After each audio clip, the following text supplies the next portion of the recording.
ప్రస్తుతం మనతో పాటు సెంటరింగ్ కార్మికులు ఉన్నారు. చెప్పండి అన్న, అంటే ఏంది మీ డిమాండ్? ప్రభుత్వం ఏమైనా హామీ ఇస్తుందా లేదు? కార్మికులకి ఇలా నిరంతరం రెక్కాడితే డొక్కాడని కార్మికుల రాష్ట్రంలో అనేక వర్గాలుగా వాడవాడ నుంచి గల్లీ నుంచి మండలాలుగా ఇలా ఇందిరా పార్క్ ధర్నా చేసిన సందర్భం ఏంటంటే ఇవాళ అనేక రంగాల్లో రేట్లు పెరిగినాయి. ఇలా మా కార్మికుల రేట్లు పెరగాలి. సెంటరింగ్ పనిచేసే భవన నిర్మాణ రంగంలో ముఖ్యంగా ఎండనక వాననక పనిచేస్తే చీకులు సిమెంట్ ఎన్నో రకాల ఇబ్బందులు ఉంటాయి. ఆ ఇబ్బందులను అధిగమించడానికి ఒక 40 రూపాయలు 50 రూపాయలు అయింది, ఇలా 60 రూపాయలు చేస్తే మా బతుకులు బాగుపడతాయి. అనేక రంగాల్లో ఇబ్బందులు పడతా ఉన్నాం. ఆ ఇబ్బందులు పడకుండా ముందు మేము ఆర్థిక పురోభివృద్ధి కావాలి మాకు ఈ రాష్ట్రంలో అని చెప్పేసి ఇంకొకటి ఈఎస్ఐ పిఎఫ్ లేదు ఈ కార్మికులకు. ఎక్కడ కూడా ఒక ప్రత్యేకమైనటువంటి చీకులు సిమెంట్ లో పనిచేస్తున్నప్పుడు డస్ట్ ఎలర్జీ వస్తుంది, వాటికి గాయాలు అవుతా ఉంటాయి.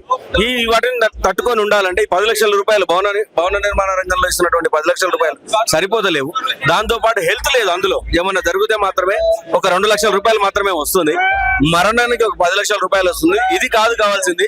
ఈ యొక్క కార్మికులకు కావాల్సిన ఏమిటంటే ఈఎస్ఐపిఎఫ్ గుర్తింపు కావాలి, హాస్పిటలైజేషన్ కావాలి, ఎక్కడ కూడా ఇబ్బంది లేకుండా. ఇంకొకటి, ఈ కార్మికుల కోసం చెప్పుకోవడానికి ఒక భవనం లేదు. కేంద్ర రాష్ట్ర ప్రభుత్వాలు ఎక్కడైనా ఎండగడతా ఉన్నారు, కానీ ఇది ముఖ్యంగా కావాల్సింది ఏంటంటే ఒక భవనం కావాలి ఈ రాష్ట్రంలో. ఈ రాష్ట్ర ప్రభుత్వము మంత్రి గారు కావచ్చు, ముఖ్యమంత్రి గారు కావచ్చు, కనీసం ఒక 2 ఎకరాల పొలం ఇచ్చి బిల్డింగ్ కట్టించుకోవడానికి, స్కిల్ డెవలప్మెంట్ స్కీమ్ పెట్టుకోవడానికి అవకాశాలు లేకుండా చేస్తున్నది. దాని మీద ముఖ్యంగా మంత్రి గారు ఎక్కడ కూడా సమీక్ష సమావేశాలు జరుపుతలేరు. ఎక్కడ ఎక్కడ వేసిన కొంగడు అక్కడలాగే ఉంది. ఈ రాష్ట్ర ప్రభుత్వం నుండి సెంటరింగ్ కార్మికులు అనేక ఇబ్బందులు పడతా ఉంటే, ఎండకు పనిచేస్తా ఉంటే కనీసం చూడలేని స్థితిలో ఉన్నారు ఈ ప్రభుత్వం. కనువిప్పు కలగాలని చెప్పేసి ప్రభుత్వానికి తెలియజేస్తా ఉన్నాం. ప్రభుత్వానికి ప్రజాపాలన కాదు, ఇది దోపిడీ పాలన. ప్రజాపాలన చెప్పడం మాత్రమే. కార్మికుల ప్రశాంత రేవంత్ రెడ్డి ఎక్కడ కూడా లేడని ముమ్మాడికి చెప్పొచ్చు. ఇలా 4th సీట్ అని ఎస్టేట్ పెడుతున్నాడు. ఇలా నిజానికి అది బ్రాహ్మణి కంపెనీకి ఇస్తా ఉంటున్నాడు. తెలంగాణ ప్రాంతంలో ఉన్నటువంటి తెలంగాణ ప్రాంత వాసులు లేరా? ఆ యొక్క కన్స్ట్రక్షన్ సంబంధించినటువంటి రాష్ట్రంలో జరుగుతున్నటువంటి ప్రభుత్వానికి సంబంధించినటువంటి అనేక కన్స్ట్రక్షన్స్ ఉన్నాయి. మా తెలంగాణ సోదరులకు ఎందుకు ఇవ్వవు? వేరే రాష్ట్రాల నుంచి రోజు 2 లక్షల మందిని దొరికొచ్చి వాళ్ళకి పనిస్తున్నావు. మా సోదరులకు ఎందుకు పనిస్తలేవు? మా కార్మికులకు ఎందుకు పనిస్తలేవు? మా లోకల్ సెంటరింగ్ కార్మికులకు ఎందుకు పనిస్తలేవు? వేరే రాష్ట్రాల నుంచి వచ్చిన వాళ్ళకే పని ఎందుకు కల్పిస్తా ఉన్నావు? ప్రత్యేకంగా కొటేషన్లు డీకోటేషన్లు చేయించుకొని ఇలా నువ్వు వాళ్ళకి పని కల్పిస్తున్నావు, మా పొట్టాలు కొడతా ఉన్నావు అని చెప్పేసి తెలంగాణ ప్రాంతంలో ఉన్నటువంటి మా కార్మికులు తెలంగాణ కోసం నిరంతరం కొట్లాడి తెలంగాణ తెచ్చుకున్నాము. వేరే వాళ్ళకి పని నీకు కాదు, మా బతుకులు మేము మార్చుకోవడానికి, మా పని మేము చేసుకోవడానికి.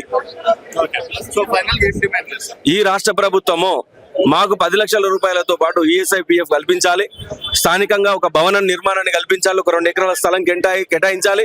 తక్షణమే ఈఎస్ఐపిఎఫ్ కల్పించడంతో పాటు మాకు విద్యా వ్యవస్థలో కావచ్చు, భవన నిర్మాణ రంగంలో ఇలా ప్రభుత్వం మాకు అనేక మందికి పనిచేస్తున్నాం తప్ప ఇల్లు లేవు. అనేక ధర్నాలు చేస్తాం. రేపొద్దున ఇంకా ముట్టడిస్తాం ప్రభుత్వ ఆఫీసులు కూడా, ముఖ్యమంత్రి కార్యాలయాన్ని కూడా ముట్టడిస్తాం. ఎందుకంటే మా హక్కులు నెరవేరేదాకా మేము కొట్లాడుతూ ఉంటాం. ఇలా కార్మిక సంక్షేమ సంఘం నిరంతరం కొట్లాడుతూ ఉంది. మొన్ననే అనేక కార్యక్రమాలు చేసినాం.